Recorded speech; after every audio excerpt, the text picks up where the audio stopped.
China, but left Iranian ports, try to get through the strait today. All of them were turned around by the United States Navy.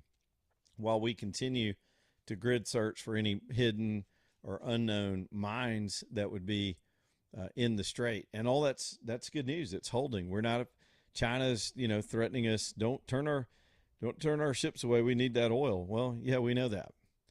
And if you want your oil, pressure Iran to go ahead and just give up the ghost and let's get this over with. And so that's kind of where we are. We're negotiating the end of it. To me, there are still three things left unhanging that I would love to see cleaned up. As for the military mission, that's been done for weeks. That was easy. It looked like the hard part. That wound up being our military made it look so easy. That's what everybody else people are wringing their hands because the rest of it doesn't happen as quickly as the initial bombing campaign. So, but the diplomatic solutions are always going to be more cumbersome, slower, more frustrating, and a lot of fits and starts because it's not like when you're the superpower and you've got dominance in the battle space, you just go in and dominate. Here, you're trying to negotiate with maniacs. So the negotiations continue, and I wish they could secure the enriched uranium, whether we bury it in the ground somewhere and keep an eye on it, or whether we actually take it out of the country. I want freedom for the Iranian people. I would love those people to be free of this oppression and the terror tactics that this regime has committed not only to the world, but to them for the last 47 years. By the way, they're about to execute the first in a while, but they're about to execute a female Iranian who participated in those recent protests where they slaughtered, estimates are all over the place. It was either 30 or 45 million of their own people. And the Iranians were trying to get a handle on where they're going to do that, if they're going to do that. They continue to do this. This is psychological. It's similar to what they're doing to the world economy, pretending that they can close the strait, what they're doing through their propaganda apparatus, which is reaching over into America and various podcasters and others that are going with false information over the status of this situation, that they're in the fight. They're still strong. They've still got capability. They're making threats.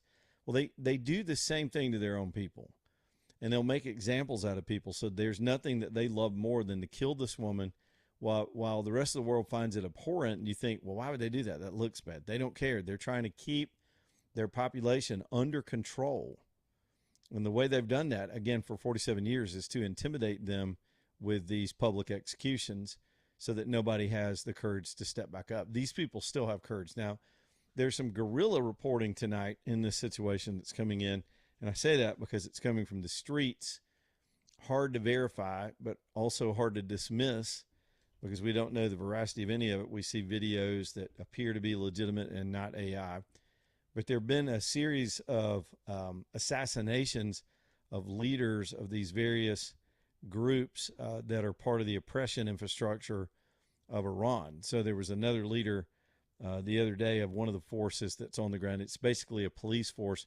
They're the ones that come around in the middle of the night, knock on your door and ask you questions about your loyalty to the regime and drag you out of your house and execute people in alleys and intimidate folks, beat women in the streets for not wearing the proper attire under their legal code.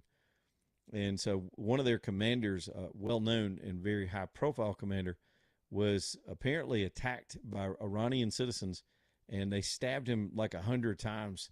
These people are frustrated. They got this guy. They got the jump on him. They killed him and made an example of him the way the Iranians are making an example of these protesters, which is why I believe this execution actually times out with that story. The Iranians have to go sort of tit for tat.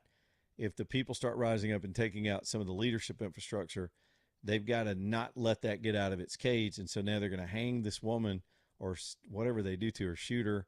Most likely it's hanging. They're going to lynch this woman in front of the whole country to make a point to keep that trouble down domestically. As sad as it is for her, it's a good sign for freedom on the ground because it means they're having to turn internal. They're still trying to negotiate with us. They're under the eight ball. They don't have control of their own economy. And one other thing to know about the naval blockade, which again, I couldn't have predicted it last week, but we did analyze this scenario a little bit last week in terms of blockading their access to energy. even though they are this has always been a weak spot with the way they're set up in Iran. Even though they are massive oil producers, they do not have the capability to refine gas on the mainland of Iran, so they have to import gasoline from the Persian Gulf. Carg Island's part of that story, but their infrastructure is kind of backwards. They can get raw crude out of the ground, but you can't do anything with crude. It's the raw material. And even though we get hung up on per barrel prices and all that, it's only refined gasoline that can run their economy, run their cars, and diesel. And they don't have those products on shore, and they're running out. The average burn rate, based on people that understood, and this is when their economy was moving. Granted, there are probably fewer cars on the highways. People are hunkered down, and they probably aren't going through their supplies as quickly as they did. But the average supply chain was about 4 days in Iran for gas and diesel and those kind of things that, again, make commerce run, make business run. That runs generators when the power's out. That runs everything, just like here. It's the same stuff. But it's 4 days, and it's been well more than 4 days. Well, I guess the blockade started on Monday.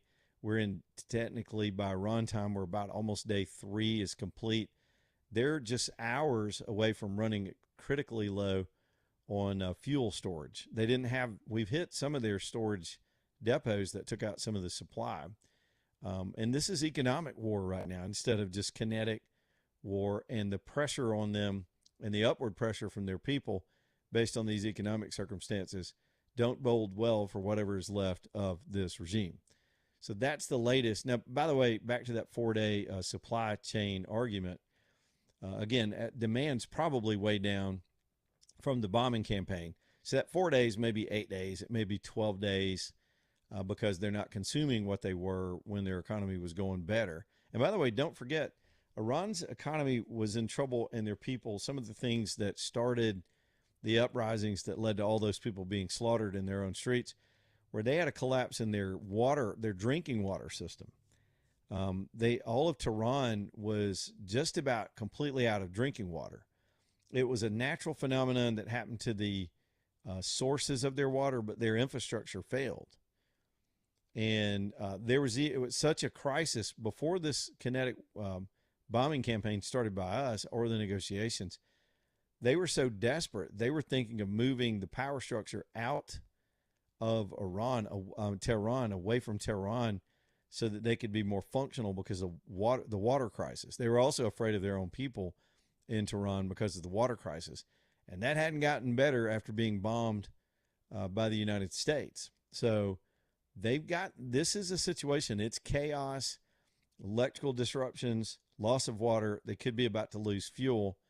And so we've got them where we want them economically. So you don't have to be at war. You don't have to be flying sorties and launching missiles at this point when all that's been completed. We hit, I think it was 14,000 targets or something like that. So that's the update for today. We'll see if talks bear fruit, or if there has to be another solution, or we just keep this economic squeeze around this country until there's an uprising or an overthrow of the government. But either way, this thing ends better for the world. It already has. We're in that direction right now. So we're watching all of it. That's as best I can do to sort of sweep it all up. These are just nuggets from all over the news cycle as we roll through the day.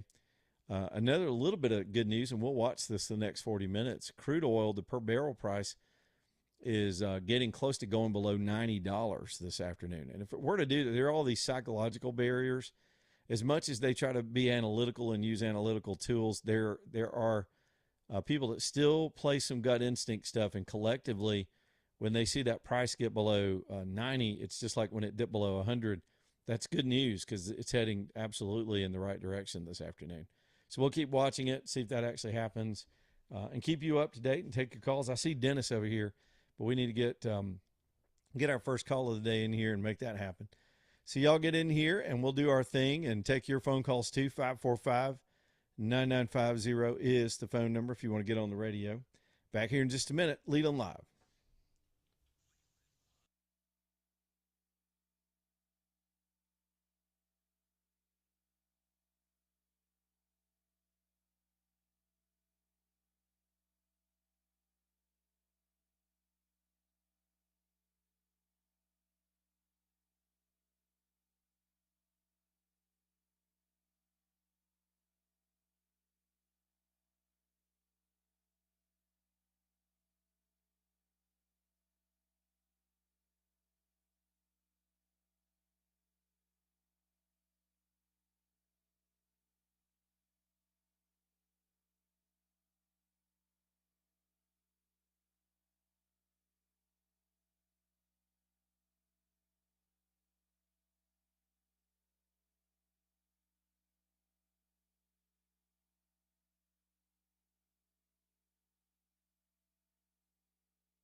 Mm, there we go.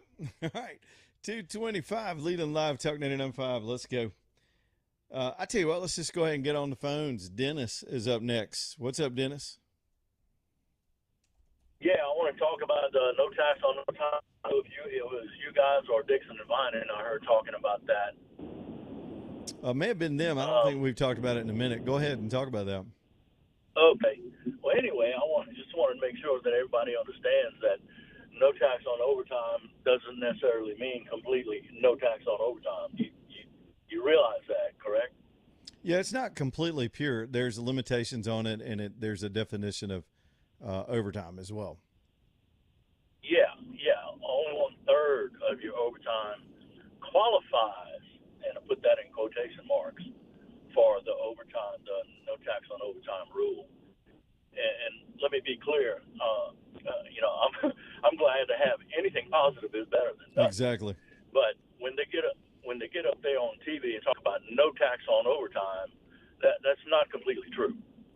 Well, and I think that when they wrote it and put that into effect, it was always a battle because people could, let's just say, if you wanted to cheat the system, you could just decide all of your income was overtime, right?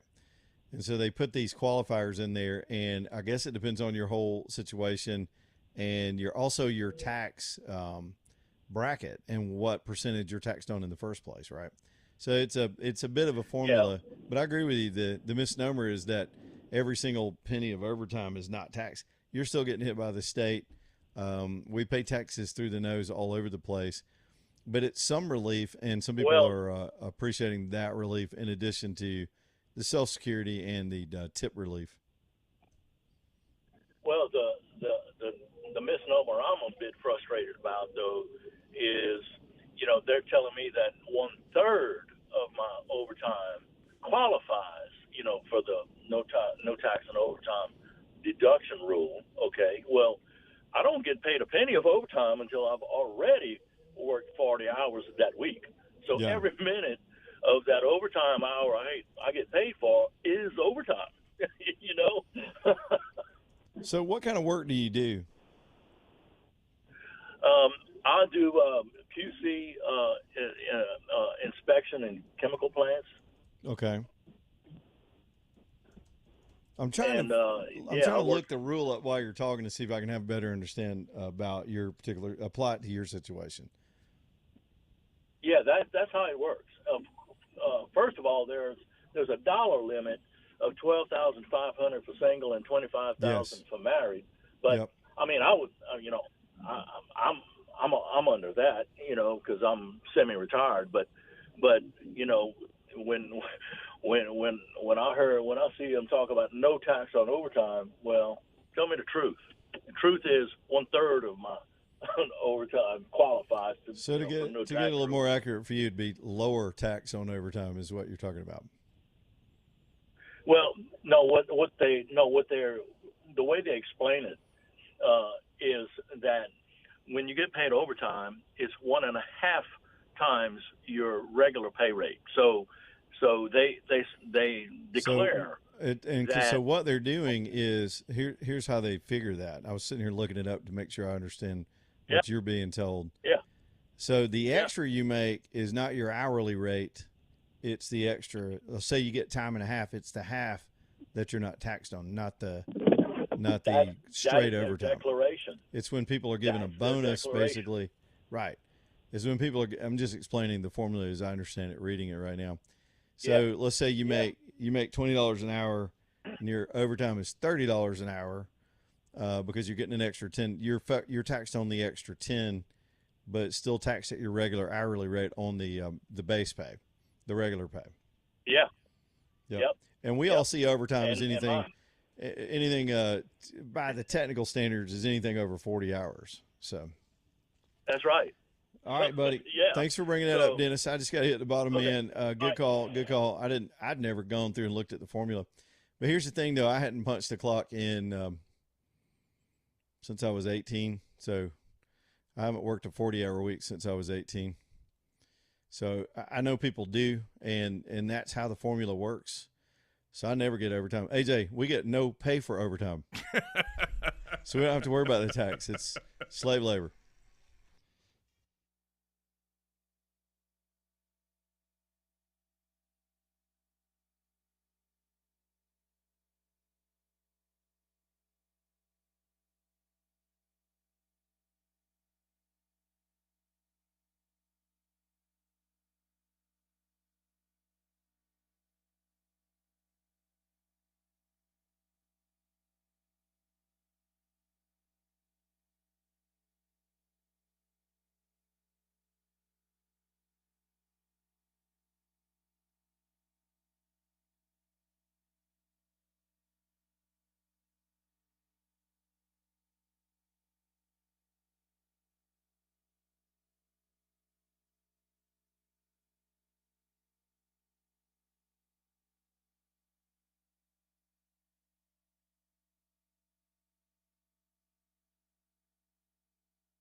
All right, y'all, 234, Leland Live, Talk Net at M5.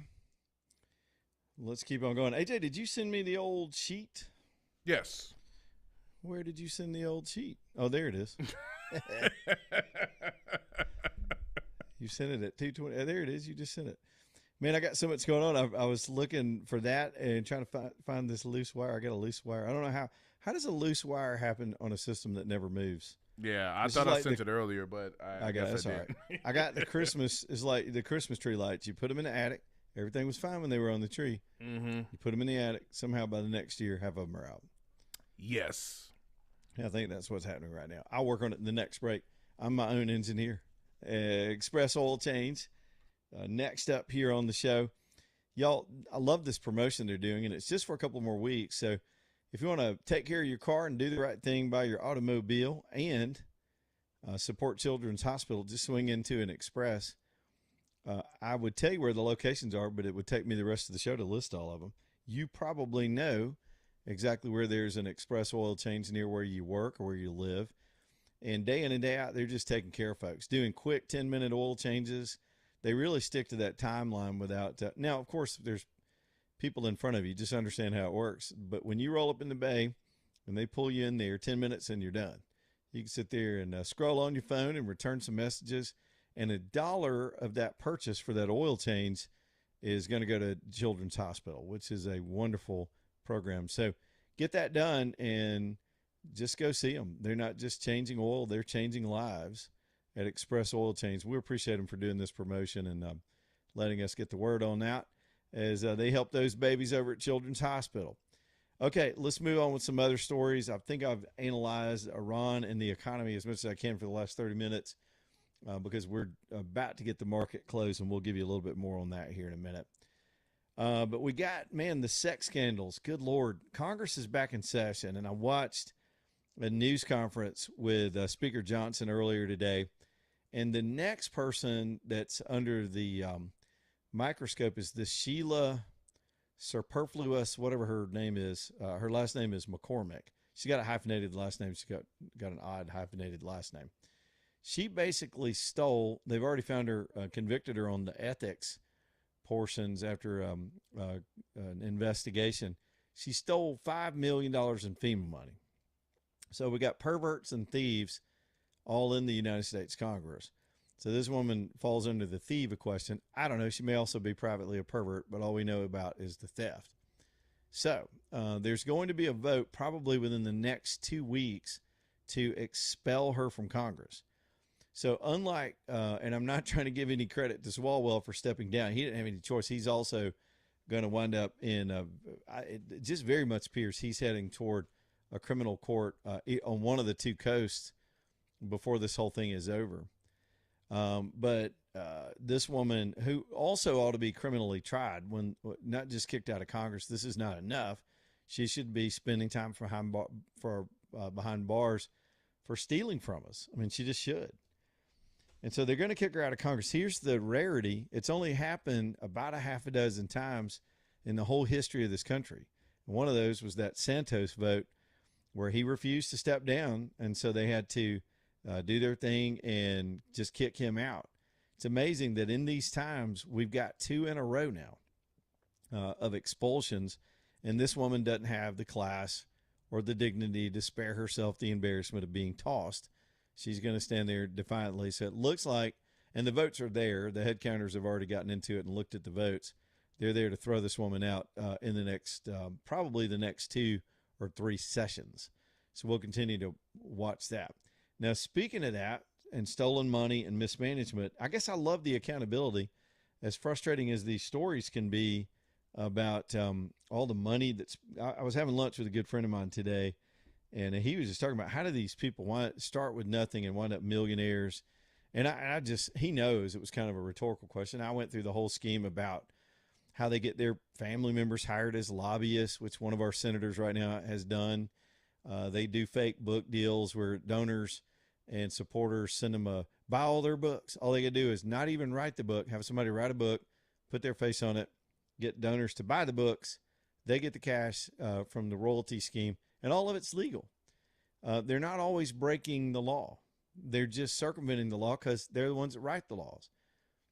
And in our conversation, he goes, we got to fix that. How do we fix that? So we need them to vote on new laws to keep them from making extra money on the side with their family and spouses. I mean, they get their spouses hired on nonprofits. It's legal. Mitch McConnell did that. His wife bounced around through the bureaucracy, getting them appointments. There are all ways to run money to your family. Once if you're in a position of power, that position is valuable to somebody that wants to control you. So they either bribe you by enriching you, or they get pictures of you on a bed with a prostitute and your buddy from the Senate, and then control you until they don't need you anymore, and then they Eric Swalwell you right out of Congress. And that's what we just saw play out in a very Shakespearean fashion. So, but then there's this thing that Tim Walz back in the news today. I got Anthony Weiner back in the news today. It's like scumbag week. It's like beta male scumbag week in the news this week. So back in Minnesota, remember Tim Walz tried to get out of his predicament, which was letting theft, rampant theft run amok in his state. They believe right now he's being accused. The total is $9 billion in theft from the taxpayers of both Minnesota and the United States government. By the way, happy tax day. It's coming out of your hide. It's coming out of my hide. And they send it to cheesy bastards like this who are enriching illegal immigrants to get them to stay in Minnesota so they could build a community and take over the country. This is the Democrat plan. Illegal immigration, theft of public funds, just a damn circus. Not to mention all the Swalwell stuff. So anyway, back to Walz. So back home, he's facing now an actual impeachment of his own for mishandling public funds in Minnesota. And good for Minnesota. When you catch this stuff, these people should not get away with just giving up their jobs. Walz said, okay, so I won't run again. That was supposed to get the heat off and be punishment enough. And remember what he did during that time? They pivoted to all this theater in the streets of Minneapolis about the ICE raids. And the Trump administration was still going in there with a heavy hand. Then they realized that they were just using that to deflect from all this corruption. And it worked for a while.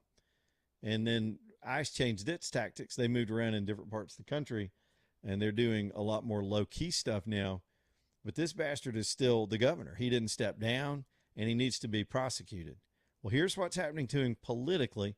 And remember, impeachment is a political solution to the problems. This is a little lengthy. I'm going to listen to a few minutes. Walz for failure to faithfully execute the laws of the state of Minnesota. By the way, this is a Representative Mike Weiner. Yes, I said it. He's a Republican reading the impeachment articles about Tim Walz. The governor may be impeached for malfeasance, nonfeasance, or corrupt conduct. These standards do not require a criminal conviction. They require a breach of public trust and a failure to uphold the duties of the office. Additionally, Article 5, Section 3 requires the government to ensure that the laws are faithfully executed. Minnesota statutes governing fraud oversight and fiduciary responsibilities require state leadership to safeguard taxpayer funds. Evidence presented in legislative and congressional investigations show that billions in taxpayer funds were lost through fraud in Minnesota social services programs. Oversight systems failed repeatedly under executive leadership. Federal investigation and lawmakers have estimated up to $9 billion in fraud across multiple programs administered by the state. This represents not a minor administrative lapse, but a systematic breakdown in governance. Central to H.R. 6 is sworn testimony and documented statements from whistleblowers, along with years of OLA reports. According to testimony presented before congressional committees, state employees repeatedly raised concerns about the fraud. Those warnings were ignored or suppressed. Whistleblowers repeatedly were retaliated against after coming forward. State legislative testimony further stated, Walz administration turned a blind eye in the face of countless whistleblower reports. Additional accounts point to employees who attempted to stop the fraud were marginalized or threatened. Oversight mechanisms were weakened instead of strengthened, and these actions meet the definition of abuse of power and obstruction. Nonfeasance in office is the failure to act despite repeated warnings of fraud. Nonfeasance in office. Malfeasance in office is allowing continued disbursement of funds after fraud indicators were identified. Abuse of power. Retaliation against the whistleblowers raising lawful concerns and suppression of internal reporting mechanisms. And the failure to faithfully execute the law, which is a breakdown in enforcement of anti-fraud safeguards in a violation of public trust and fiduciary duty. This was not a single incident. It was a pattern. Early warnings date back years. Continued fraud during multiple budget cycles. Escalation despite public exposure and investigations. In one of the largest cases, the Feeding Our Future fraud scheme alone involved hundreds of millions of dollars in misuse of funds. Impeachment is not about public disagreement. It's about breach of duty, failure of leadership, loss of public trust. And when the governor knows of widespread fraud, fails to act, and allows retaliation against those who speak out, that meets the constitutional threshold for impeachment. H.R. 6 is about restoring accountability. The question before this committee is simple. Did the governor fulfill his duty to protect taxpayers' dollars? Did he uphold the law? Did he respond appropriately to credible warnings? Based on the evidence, whistleblower testimony, and documented failures, the answer is no. So I don't know the on the ground politics of everything that's going on in Minnesota right now. I have no way to know the temperature of the room. Minnesota's kind of based on our standards, it's kind of a wacky state, if that makes any sense. But this is the environment at which they're trying to impeach Tim Walz, and I think eventually this guy has to step down. I don't even know what's left in his term. Just think, one more time, he almost became, well, I say almost, they got their asses whipped, but he was nominated by an entire national party to be the vice president of the United States, one heartbeat away from the presidency. That's how close to just a sewer meltdown swamp ending of this country we came if that idiot had gotten elected with this fool as her VP. Good Lord. They were actually trying to do that. I guess after 4 years of Joe Biden, they thought they'd pull that off. So anyway, but we're in an environment where people on the ground in Minneapolis are really, really pissed off about this stuff because this came from them. It's an embarrassment to their state. There have been people howling about it for months and months, and nothing was done. It took a national outrage scandal for them to actually realize how bad it was. It took the Trump administration taking a strong look at it for them to understand how bad it was. And now, so this is a real deal. That, and just like the Swalwell thing, we're heading into the midterms. And this would be the debate over whether Walz stays in that position, especially after his high-profile nomination for the vice presidency, is going to be front and center in all of these midterm races. So right now, the Democrats have some ugliness on the face of their party. Granted, in Congress, it's 2 for 2. The Republicans have got 2 that need to be kicked out, and so do the Democrats. But over on the other side of the country, this is a national embarrassment. And then you throw Gavin Newsom's mess in the mix, and you got a theme. You got a theme you can run on for the next several months into the midterms. And the Democrats are well aware of this. So what they've got to do, they got to clean house. And I think the heavy hand of Big Daddy Democrat, whoever that is, probably some Chinese guy, is going to come in here and tell Tim Walz to put out his little note, talk about what an honor it was to serve, and just step on down from the governorship, just like they forced him out of the race itself. Fascinating out of Minneapolis tonight, but also encouraging. Let me throw this word in there, and then we'll get to the break. You can be frustrated with these scandals, and it's easy to do. Emotionally, this is an outrage. Congress people behaving like they've been exposed in behaving the last few days, but better than that, they're getting caught, and there have been consequences, and there will be more, and we know it's not all of them, but it's a start. And it's forcing other things like this congressional slush fund. Suddenly, that was completely out of the news. Now it's back in the news.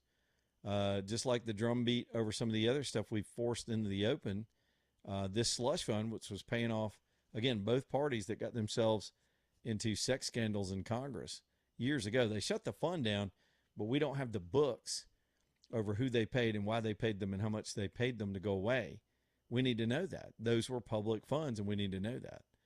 So I'm enlightened. I mean, I'm heartened. Let me put it that way. There's some accountability. It's not enough, but it's some. And that's more than we've gotten in years out of these sanctimonious pricks in the United States Congress. Alabama Dental bringing you the show tonight, alabamadental.com. Y'all go get your teeth checked if you're looking for a wonderful dentist practice. I mean, even if it wasn't the convenient hours and open as late as 7 and open on Saturdays and all those nice things they do for us to put the patients first, they're just nice. It's a great office. You've got some of the most expert dentists anywhere in Alabama, and 4 of them to choose from with 4 different high specialties in dental work. In addition to the latest technology, then you have the flexible hours. They've been on the air here with us for years. Y'all go get your teeth cleaned and checked and x-rayed. And if you have chronic problems, they really do have incredible solutions to help you get to the bottom of things that have been nagging you. It's alabamadental.com, alabamadental.com. Back here in just a minute.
All right, y'all, let's do this thing. It's 2:52, and man, the first hour just flew by. Danny Knowles, of course, bringing you the show, and I was doing a big market recap, and we'll continue with that after the markets close.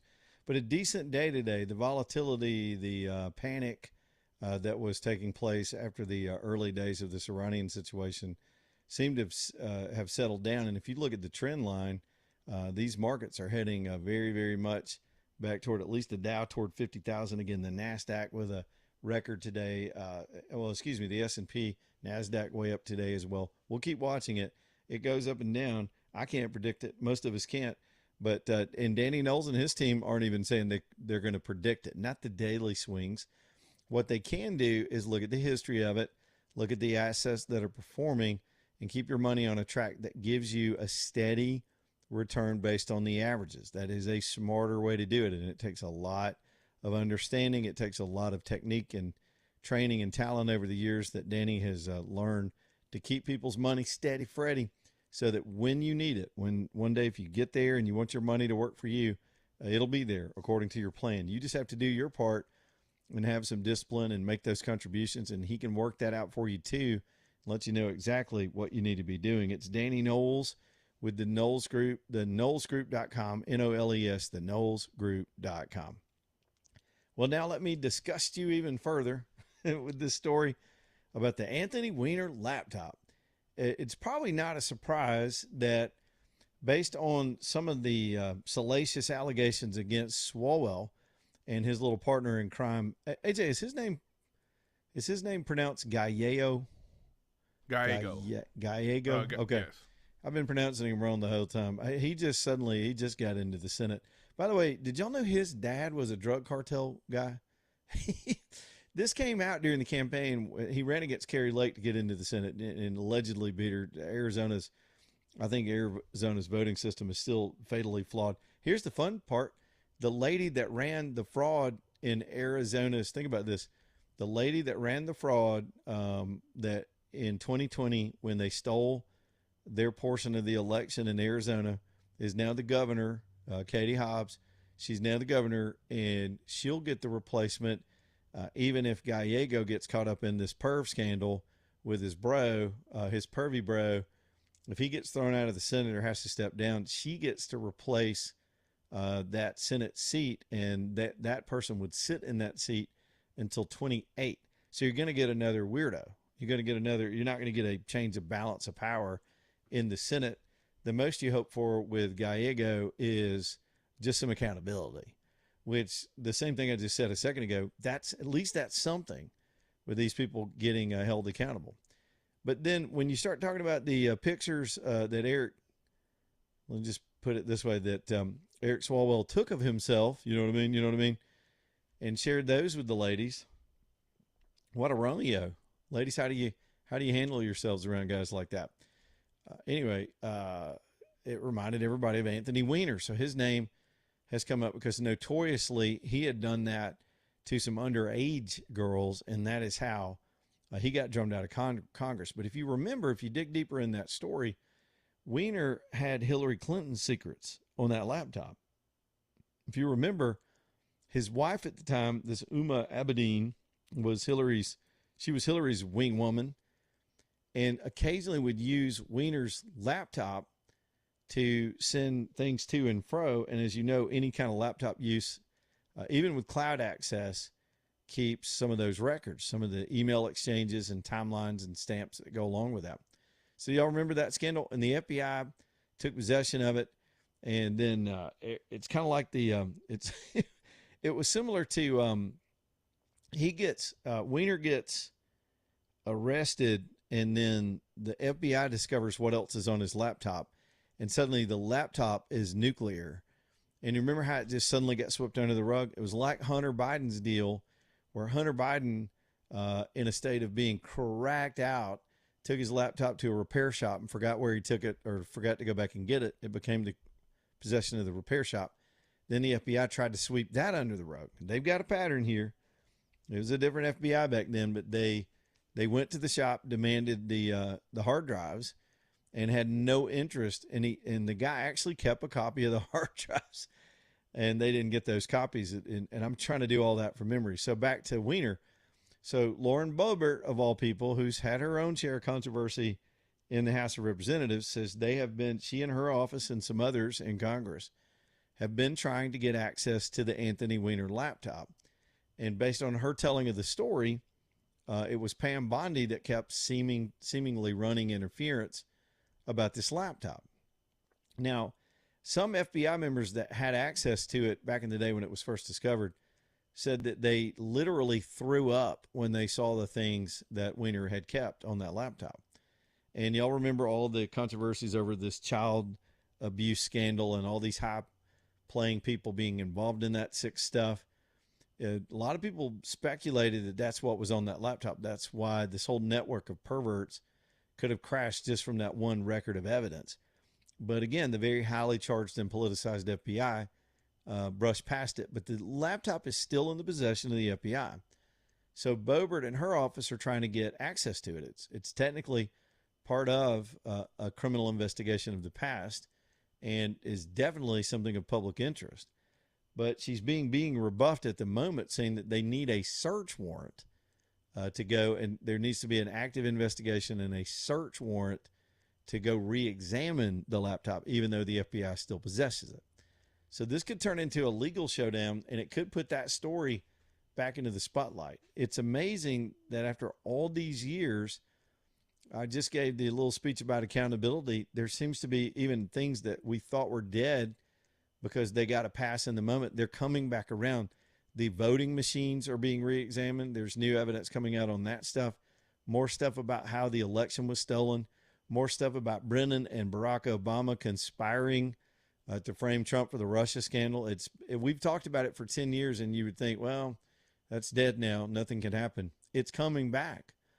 Now, if just Kash Patel would get it in gear and we'd find an attorney general that knew how to do the job and not do Fox News hits. We'll see. I'll hold my breath. We'll see. By the way, Trump has not made a nomination on that. We thought that would go a little more quickly as well.